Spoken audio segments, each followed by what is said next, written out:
how old were you when you started skateboarding? I was somewhere around like 9 or 10 years old. And I mean, you know, Knoxville back then, no one knew what a skateboard was. The only reason I found out what skateboarding was, my brother got the video game, Tony Hawk Pro Skater 2. Oh, nice. And being the older brother, he's 3 years older, he's the cool kid, wouldn't let me play the game, but I was allowed to watch him play, right? So I'm watching him play, and I always equate it to like, I think when you're a kid, every kid thinks it'd be the coolest thing in the world to fly, right? Like, how can I fly? So I'm watching my brother use this skater, hit the ramp, and it's like he's flying in the air. He's doing flips, he's doing spins, he's manipulating the board to do something crazy. I'm like, that's it. That's how I can learn to fly, is by skateboarding. And so my neighbor had a board, and basically he gave me that, and I've pretty much been skating every day since. Nice. So when you started, were you good? No, not at all. Terrible. How did that progression go?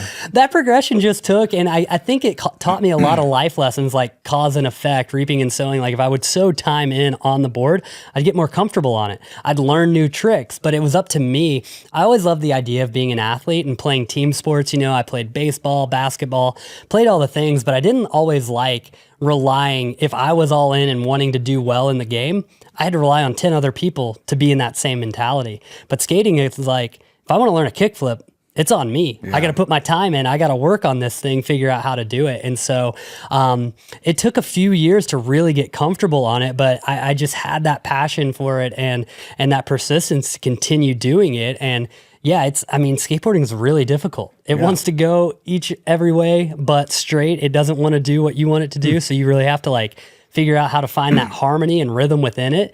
And it'll throw you on the ground more than you'll land on your wheels. But I think those times you do land on your wheels make it all worth it. Yeah. What was the first trick you did? First trick I did was probably an ollie. I'd have to go back, but I remember one of the things I love to do, I would set up the little plastic ramp and put the rail behind it and ride onto the rail because I couldn't quite jump onto the rail properly. But man, yeah, little things like that were so much fun. Yeah, and those first wins, I can imagine, you know, you do your first trick, you're like, yes. Yeah.